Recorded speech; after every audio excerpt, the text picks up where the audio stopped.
Kita berzikir la ilaha illallah. Nah, di dalam hati kita apa? Kita disuruh di dalam hati kita mengingat di waktu kita mengucap la ilaha illallah itu di dalam hati kita la fa'ila illallah.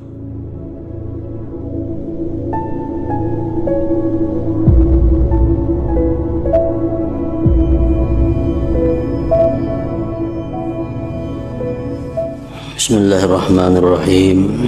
Alhamdulillahi rabbil alamin. Wabihi nasta'in ala umurid dunya waddin.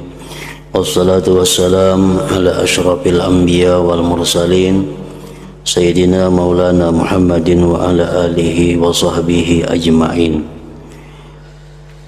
Qala al-musannif al-imam hujjatul islam Abu Hamid Muhammad bin Muhammad al-Ghazali rahimahullah wa nafa'ana bi'ulumih.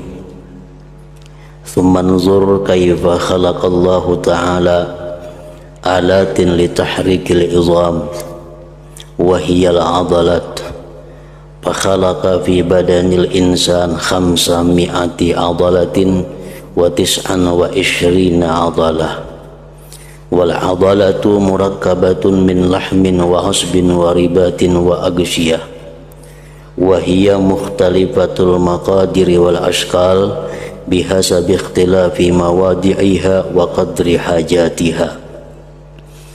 ف24 عضلة منها هي لتحريك حدقة العين وأجفانها.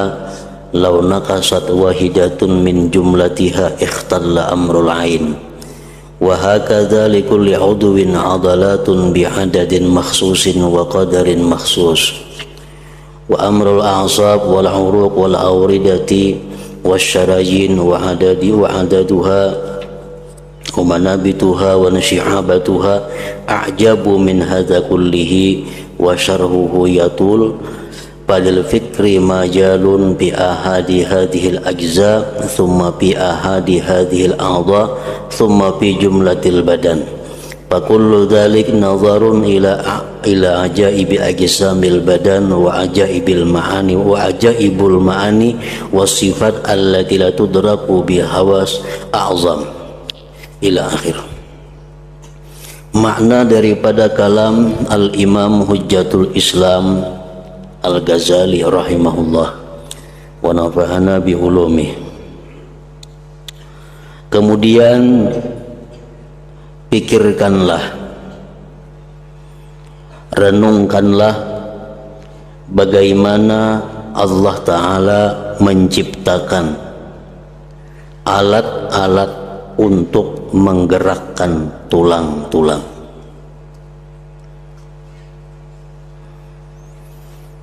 Jadi tulang yang diciptakan Allah di dalam tubuh kita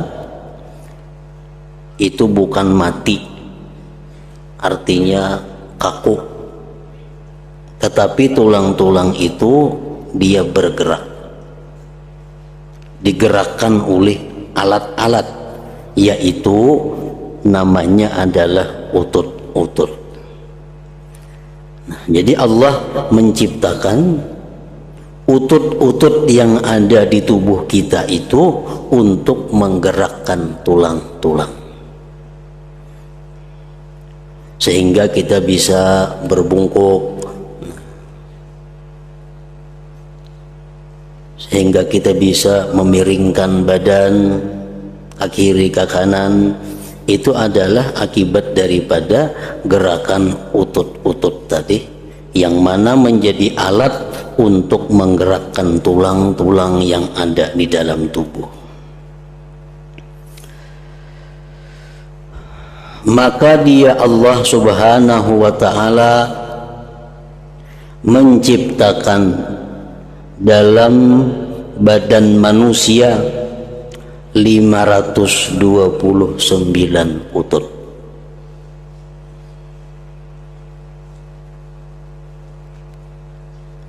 Utut adalah tersusun dari daging, urat saraf, pembalut dan tutuk.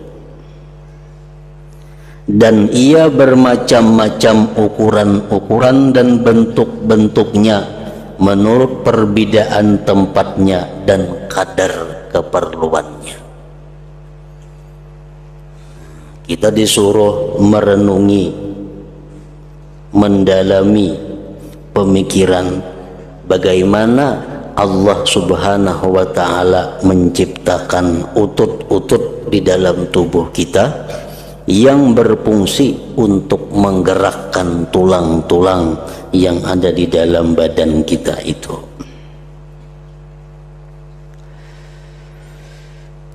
Jadi dari kepala sampai kaki jumlah utut yang diciptakan Allah 529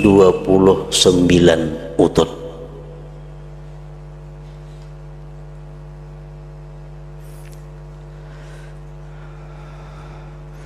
Maka 24 utut daripadanya yang 529 tadi adalah untuk menggerakkan biji mata dan pelupuk-pelupuknya.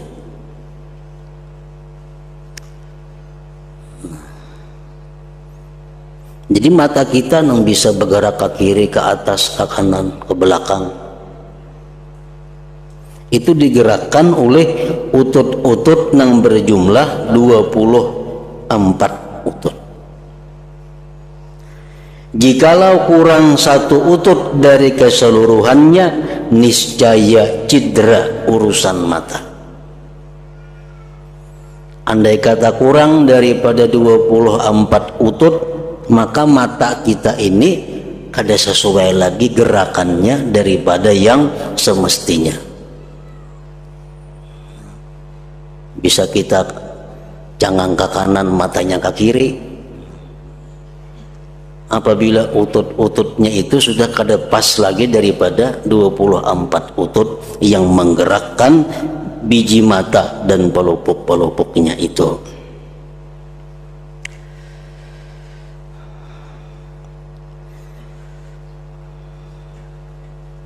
Allah Subhanahu wa Ta'ala yang menciptakan demikian itu, dan hanya Allah Subhanahu wa Ta'ala yang mampu untuk menghisap, menghitung apa-apa yang diperbuat oleh mata selama di dalam dunia ini.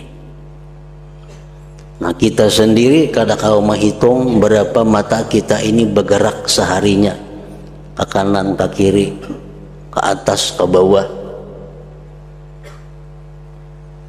karena kita kadang menciptakan mata itu. Allah Subhanahu wa Ta'ala yang maha mencipta itu, dia menciptakan mata dan dia mengetahui kemana mata itu kita gunakan dalam sehari semalam ini. Dan Allah mampu menghisap, menghitung bahwa berapa mata kita yang kita gunakan untuk hal-hal yang dibolehkan, berapa kali mata kita digunakan untuk hal-hal yang dimakruhkan, berapa kali mata kita digunakan untuk hal-hal yang diharamkan olehnya. Nah, dia bisa menghisap yang demikian karena dia yang menciptakannya.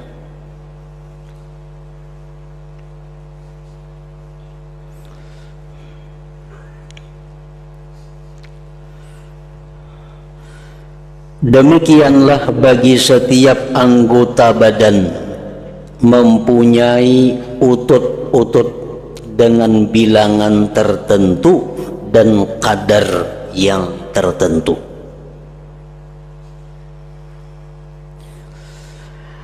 Dan urusan saraf, urat darah, urat-urat yang mengalir padanya darah merah, jumlahnya, tempat tumbuhnya, bercabang-cabangnya, itu lebih menakjubkan daripada ini semuanya. Berapa jumlah urat saraf? Berapa cabangnya urat yang dialiri darah merah? Nah, itu memikirkan yang demikian lebih menakjubkan lagi daripada memikirkan tentang utut-utut tadi. Dan semakin dalam pemikiran kita kepada apa yang diciptakan Allah, dan semakin kita takjub kepada apa yang diciptakan Allah, maka tentu pahala yang diberikan Allah lebih besar. Kita memikirkan sesuatu lalu kita takjub, kita dalami lagi pemikiran itu lalu lebih menakjubkan lagi. Kita dalami lagi pemikiran tentang tubuh kita umpamanya, lebih menakjubkan lagi. Nah, semakin menakjubkan itu, semakin berlipat ganda pahala yang diberikan Allah Subhanahu wa ta'ala.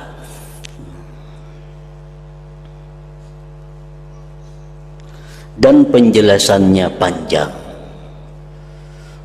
Ini mengenai urat saraf, urat macam-macam tadi, penjelasannya panjang lebar.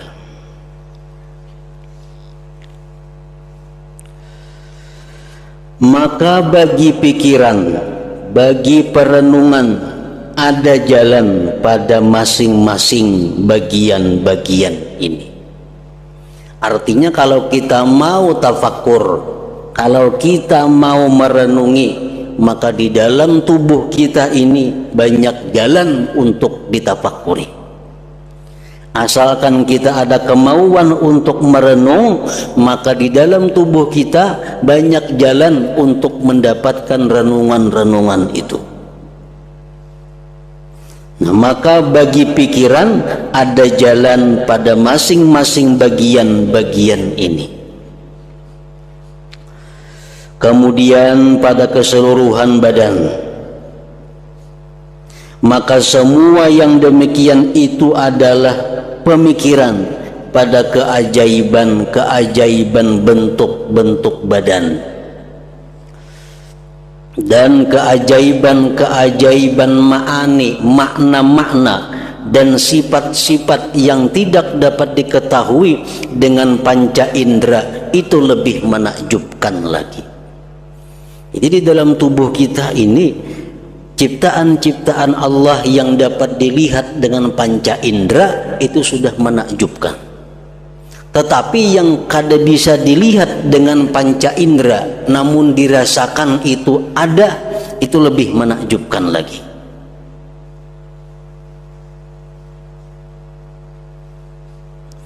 Maka perhatikanlah sekarang kepada zahir manusia dan batinnya, kepada badannya dan sifatnya, maka kamu dapat melihat dengannya daripada keajaiban-keajaiban dan ciptaan yang menuntut keajaiban. Dan semua yang demikian itu adalah ciptaan Allah pada setitis air kotor. Artinya semuaan itu berasal manusia tadi daripada setitis air mani, namun menimbulkan berbagai macam keajaiban-keajaiban dari setitis air mani itu. Itulah menunjukkan kemahakuasaan daripada Allah Subhanahu wa ta'ala. Maka kamu dapat melihat dari ini akan ciptaannya pada setitis air. Dari setitis air mani tercipta manusia.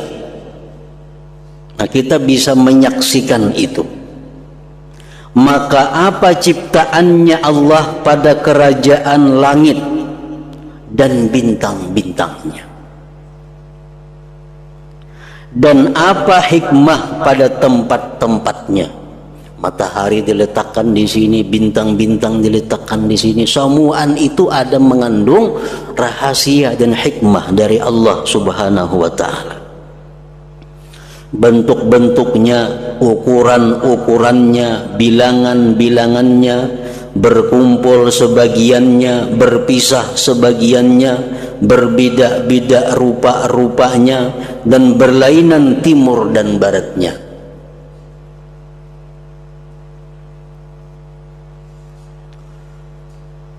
Maka janganlah kamu mengira bahwa satu zarrah Satu biji yang sangat kecil pun dari kerajaan langit itu terlepas dari hikmah dan hukum Allah Subhanahu wa ta'ala. Jadi jangan kita menyangka, jangan mengira bahwa sekecil apapun yang ada pada alam ini kada mempunyai arti, kada mempunyai hukum. Allah Subhanahu wa ta'ala menciptakan sesuatu pasti ada hikmah di dalamnya dan ada hukum yang terkandung di dalamnya. Itu dijelaskan oleh Al-Quran. Wa ma khalaqnas samaa wal arda wa ma bainahuma batila. Tidaklah kami menciptakan langit, bumi dan isinya batila, tidak bermakna. Nah, jadi itu satu kewajiban yang kita i'tikadkan, bahwa sekecil apapun yang ada di bumi ini itu pasti ada mengandung rahasia, pasti ada mengandung hukum, kada terlepas daripada hukum.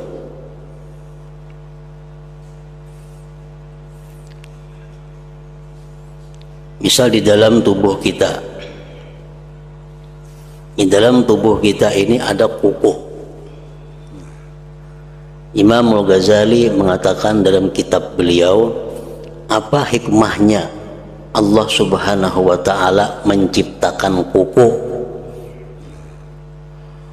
dan apa-apa hukum yang terkandung di dalam kuku itu.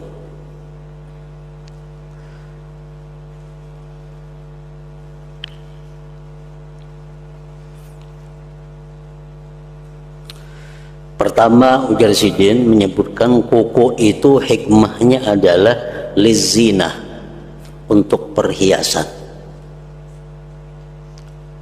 Artinya jariji kita ini dengan adanya kuku menjadi baik, menjadi nyaman dilihat.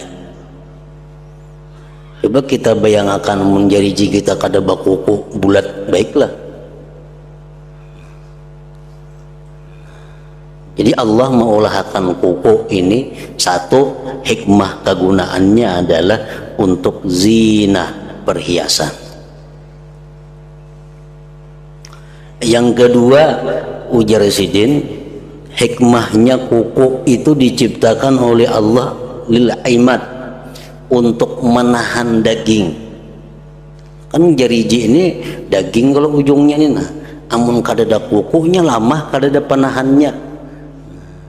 Bisa pindah kayak leleh nih itu dagingnya kayaknya.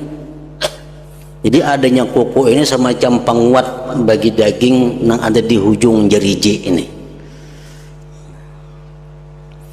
Yang ketiga, ujar Sidin, hikmahnya Allah menciptakan kuku itu lil tikatid dakik, untuk mengambil nang halus-halus nang kada kawa diambil oleh jariji.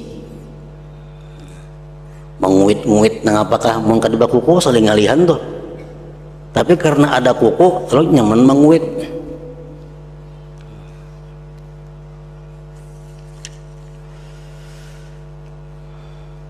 Yang keempat, hikmahnya kuku apa? Lil haqqi, untuk menggaru.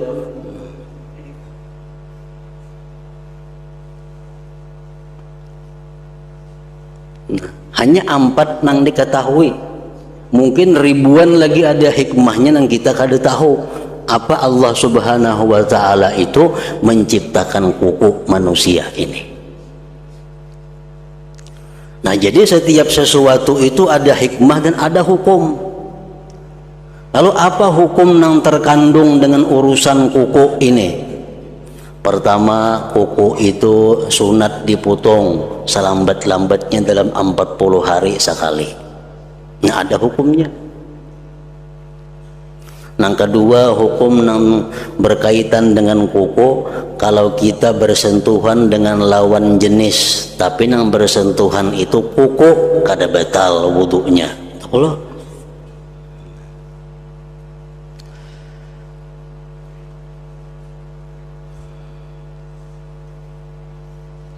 Nah, orang yang dalam keadaan hadas besar dianjurkan untuk jangan memotong kuku sebelum dia mandi merangkatkan hadas besar. hukum kuku. Orang yang sedang ihram kada dibolehkan memotong kuku. Nah, jadi kuku nang sedemikian halus ini banyak hikmah di dalamnya dan banyak hukum nang dipelajari berkaitan masalah kuku itu.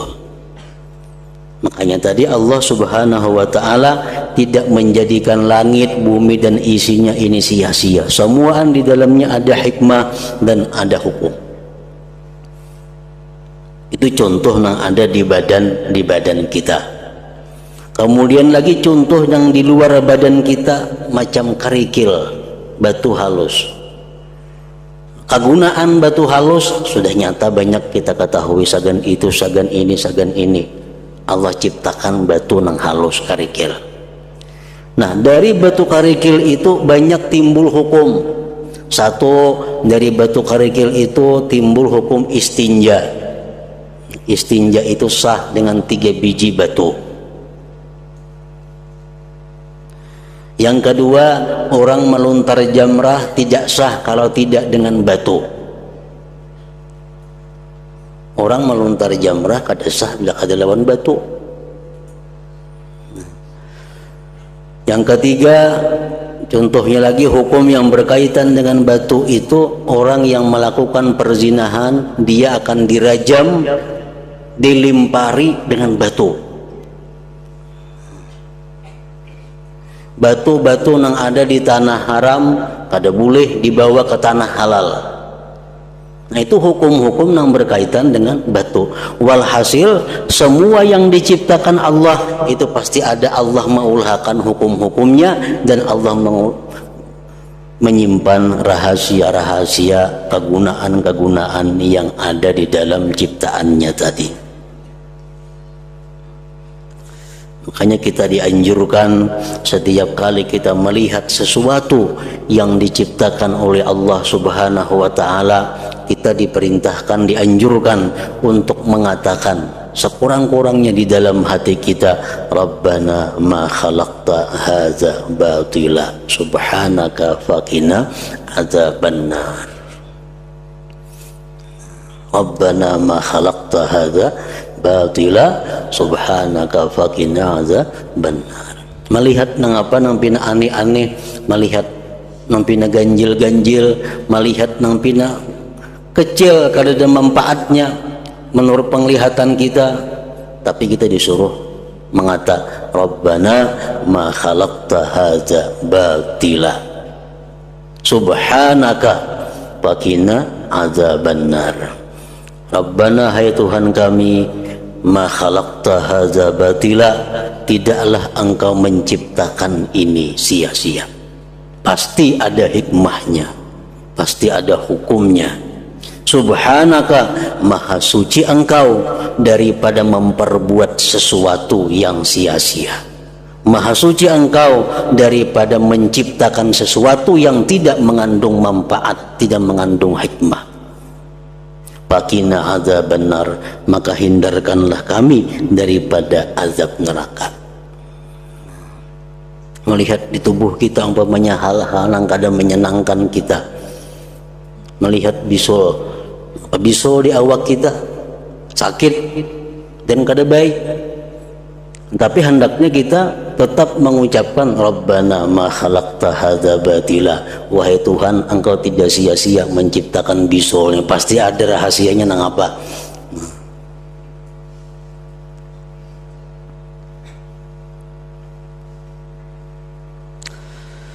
Maka janganlah kamu mengira bahwa satu zarrah pun dari kerajaan langit itu terlepas dari hikmah dan hukum. Bahkan kerajaan langit itu adalah ciptaan yang paling sempurna dan bikinan yang paling teliti, dan lebih mengumpulkan keajaiban-keajaiban daripada badan manusia. Benda-benda langit itu lebih menakjubkan daripada apa yang ada di badan manusia. Bahkan tidak ada bandingan bagi semua yang di bumi kepada keajaiban-keajaiban langit. Ciptaan Allah yang ada di bumi ini sudah menakjubkan, tapi kalau dibandingkan dengan ciptaan Allah yang ada di langit, lebih menakjubkan lagi. Karena itulah Allah Ta'ala berfirman, "A'antum asyaddu khalqan amis sama'u banaha rafa'a samkaha fasawwaha wa aghtasha lailaha wa akhraja duhaha." Artinya, apakah kamu yang lebih sulit penciptaannya atau langit? Mana sulitnya secara penglihatan kita membikin manusia daripada membikin langit? Apakah kamu yang lebih sulit penciptaannya atau langit? Allah telah membangunnya, Dia meninggikan bangunannya, lalu menyempurnakannya, dan Dia menjadikan malamnya gelap dan menjadikan siangnya terang benderang.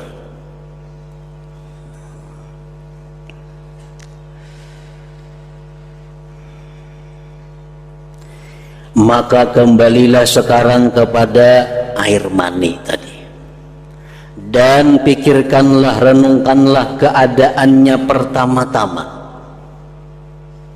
Renungkanlah air mani itu pertama-tama, dan kepada apa ia jadi yang kedua.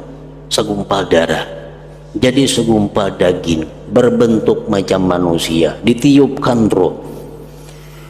Dan pikirkanlah bahwa jikalau jin dan manusia berkumpul untuk menciptakan bagi air mani akan pendengaran atau penglihatan atau akal atau kemampuan atau ilmu atau roh, atau menciptakan padanya tulang atau urat saraf atau kulit atau rambut, apakah mereka mampu atas yang demikian?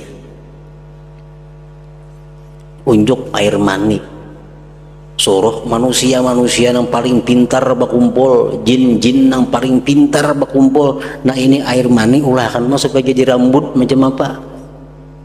Tentu mereka kada akan mampu. Bahkan jikalau mereka menghendaki mengetahui pada hakikatnya dan cara menciptakannya setelah Allah menciptakan demikian itu, niscaya mereka lemah daripadanya.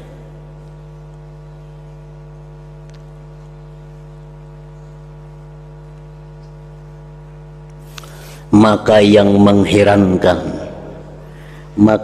mengherankan darimu, jikalau kamu memandang kepada gambar manusia.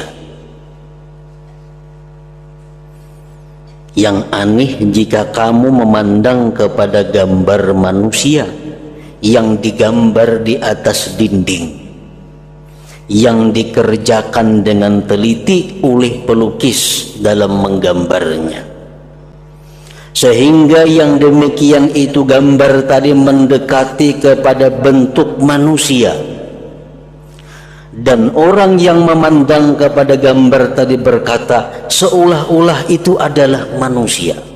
Daripada haratnya tukang lukis nih, telitinya tukang lukis, sampai-sampai orang yang melihat lukisan itu seolah-olah manusia bujuran. Nah, maka besarlah kekagumanmu dari ciptaan pelukis, kecerdasan, keringanan tangannya, dan kesempurnaan kepandaiannya. Niscaya kita kagum dengan pelukis itu. Niscaya kita memuji kepada pelukis itu. Dan besarlah tempat pelukis itu dalam hatimu. Pasti kita hendak tahu orangnya siapa yang melukis itu. Begitu tahu orangnya, kita akan terbayang-bayang itu pelukisnya, yang melukis gambar yang begitu hebat, begitu indah tadi. Padahal kamu tahu bahwa gambar itu sesungguhnya sempurna dengan cat-cat, pina, tangan, dan dinding, dan dengan kemampuan dan ilmu dan dengan kehendak. Padahal apa ada gambar itu hanya sekedar cat dinding.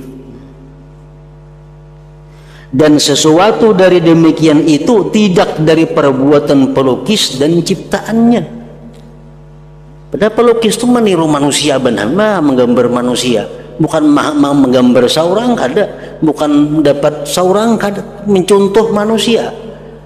Si pelukis melihat manusia digambarnya sehingga sama mirip dengan manusia. Nah, kita yang melihat itu kagum dengan pelukis tadi dan mengucapkan puji-pujian kepada si pelukis tadi, bahkan sangat menghargai kepada pelukis itu. Tetapi ia adalah dari ciptaan orang lain, padahal yang dilukis itu manusia ciptaan Allah. Dan hanya saja puncak perbuatan pelukis adalah mengumpulkan di antara cat-cat dan dinding atas susunan tertentu, maka banyaklah kekagumanmu kepadanya dan kamu memandang besar kepadanya pelukis tadi. Nah, ini menunjukkan bahwa mata hati kita kada sampai kepada apa yang sebenarnya. Nah, mata hati kita hanya melihat sesuatu yang zahir, melihat sesuatu yang hanya dilihat oleh mata.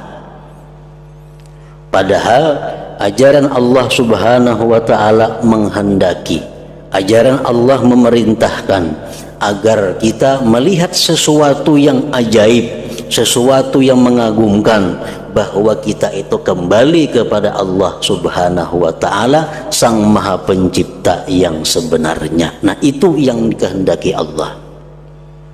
Tapi karena kekurangan ilmu daripada kita, kekurangan pelajaran daripada kita, kekurangan siraman rohani daripada kita, sehingga kita selalu terpaku sampai pada zahir sesuatu, sampai kepada kulit sesuatu. Kada sampai pikiran kita, kada sampai hati kita mengingat bahwa itu adalah kemahakuasaan daripada Sang Pencipta yang sebenarnya, Allah Subhanahu wa ta'ala. Nah, itulah gunanya ilmu-ilmu, khususnya ilmu-ilmu yang bersangkutan dengan ilmu tauhid, ilmu tasawuf. Kita disuruh belajar, disuruh menuntut, supaya apa? Supaya kita bila melihat sesuatu, kita melihat sampai ke akar-akarnya. Kita melihat sesuatu, kita melihat sampai ke dalam-dalamnya, sehingga kita ingat bahwa itu adalah berasal daripada Allah Subhanahu wa ta'ala. Nah, itu yang dimaksud dengan kita supaya memperbanyak zikir. La ilaha illallah. Allah memuji dalam Al-Quran dalam banyak ayat bahwa beruntung orang-orang yang banyak zikir. Orang yang berimanlah yang banyak zikirnya. Kenapa? Karena dengan zikir yang benar kita akan bisa mengamalkan, kita akan bisa mempraktikkan bahwa apabila kita melihat sesuatu itu, kita melihat kepada Pencipta yang sebenarnya, Allah Subhanahu wa ta'ala. Contohnya kita berzikir la ilaha illallah. Nah, di dalam hati kita apa? Kita disuruh di dalam hati kita mengingat, di waktu kita mengucap la ilaha illallah itu, di dalam hati kita la fa'ila illallah. Tidak ada yang memperbuat, tidak ada yang mencipta selain Allah. Nah, jika kalau terlatih kita berzikir dengan bujur la ilaha illallah, dalam hati kita la fa'ila illallah, la ilaha illallah, dalam hati tidak ada yang berbuat selain Allah, la ilaha illallah, tiada yang berbuat selain Allah. Misal 1000 kali kita sehari demikian, nah itu akan membuahkan satu hasil. Hasilnya apa? Kita bila melihat sesuatu lalu kita ingat bahwa yang berbuat itu sebenarnya adalah Allah Subhanahu wa taala. Nah, macam itu orang yang bertauhid yang benar. Nah, kenapa kita melihat sesuatu kita kada ingat lawan Allah? Kita melihat orang yang baik lukisannya, kita justru ingat pelukis. Mungkin salah satu sebabnya kita kurang berzikir, atau banyak berzikir cuma hatinya kada berzikir. Ingat dimuntung aja la ilaha illallah beribu-ribu sehari, itu ada manfaatnya tapi kada sebesar apa yang diharapkan. Mestinya zikir di mulut itu ditunjang oleh zikir di dalam hati. Nah, zikir dalam hati itulah yang membuahkan hasil. Bila mana kita melihat sesuatu, kita ingat bahwa itu adalah perbuatan Allah. Kita melihat sesuatu, kita ingat itu adalah ciptaan Allah. Nah, berkat memperbanyak zikir tadi. Jadi salah satu penyebabnya kita ini kada kembali kepada Allah karena kita kurang zikir. Kita membayangkan kalau 1000 sehari dalam hati kita nih, 1000 sehari, apalagi lebih. Tidak ada yang berbuat selain Allah, tidak ada yang menciptakan selain Allah, tidak ada yang memberi selain Allah. Mulut kita la ilaha illallah, la ilaha illallah. Di dalam hati tidak ada yang memberi selain Allah, tidak ada yang mencipta selain Allah. La ilaha illallah, tidak ada yang mematikan selain Allah. La ilaha illallah, tiada yang menghidupkan selain Allah. La ilaha illallah, tiada yang melindungi. Dalam hati berputar-putar itu nah, tapi di mulut la ilaha illallah. Nah, kalau ribuan kali sehari kita demikian, maka akan jadi satu hasil tadi. Karena kita kurang nang demikian, lalu banyak ada ingatnya. Jadi melihat sesuatu nang kita lihat hanya zahirnya, nang kita lihat hanya kulitnya.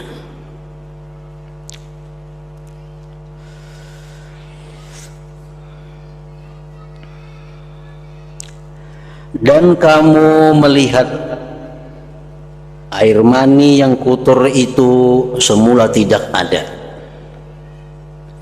Asalnya ada, lalu diciptakan oleh penciptanya pada sulbi laki-laki dan tulang dada perempuan.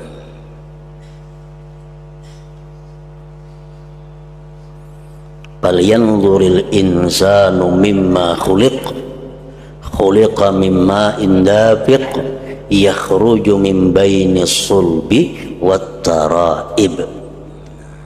Allah memerintahkan kita, falyanzuril insanu mimma khuliq, hendaklah merenung manusia itu dari apa dia diciptakan, jadi Tuhan. Hendaknya memikirkan manusia itu dari mana asalnya. Khuliqa mimma indafiq, diciptakan manusia daripada air yang memancar, air mani. Di mana datangnya air mani? Yakhruju min baini sulbi wat taraib, keluar daripada sulbinya laki-laki dan tulang dadanya perempuan.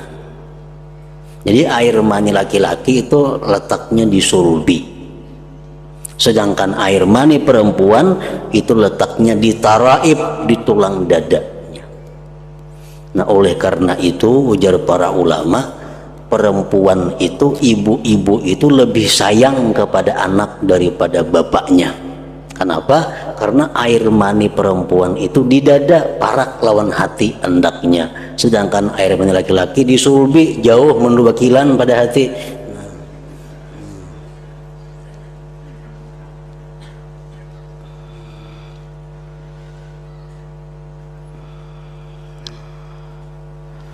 Dan kamu melihat air mani yang kotor itu semula tidak ada, lalu diciptakan oleh penciptanya pada sulbi laki-laki dan tulang dada perempuan.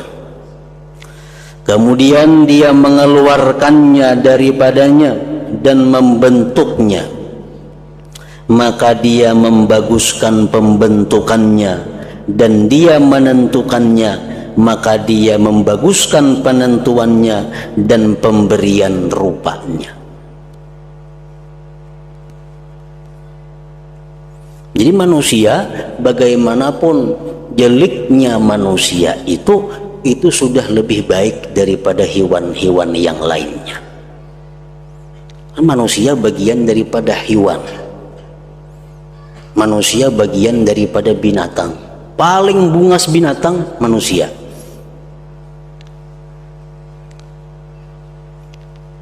Makanya orang nang bungas kah, nang kada bungas kah, bila baca ramin disuruh berdoa oleh Nabi kita. Apa doanya?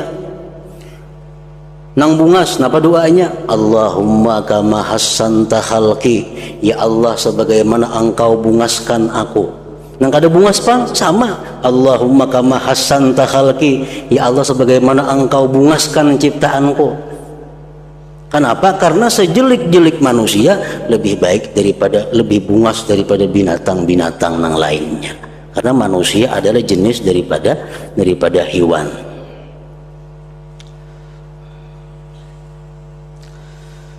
Maka dia membaguskan pembentukannya dan dia menentukannya, maka dia membaguskan penentuannya dan pemberian rupanya.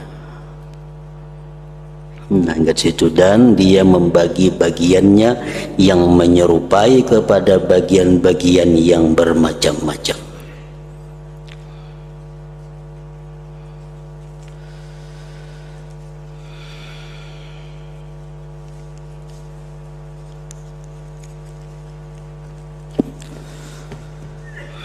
Afdal dzikri fa'alam annahu la ilaha illallah Muhammadur Rasulullah, la ilaha illallah Muhammadur Rasulullah, la ilaha illallah Muhammadur Rasulullah, la ilaha illallah, la ilaha illallah, la ilaha illallah, la ilaha illallah, la ilaha illallah. Allahu Allah, Allahu Allah, Allahu Allah, Allahu Allah, Allahu Allah, Allahu Allah, Allahu Allah, Allahu Allah, Allahu Allah, Allahu Allah, Allahu Allah, Allahu Allah, la ilaha illallah Muhammadur Rasulullah, la ilaha illallah Muhammadur Rasulullah, la ilaha illallah Muhammadur Rasulullah, la ilaha illallah. Al-Fatiha. Iya benar. Shiratal ladzina wa ya ayyuhal rajul minhu syafa'atan sallu alaihi wa sallimu taslima. Allahumma salli wa sallim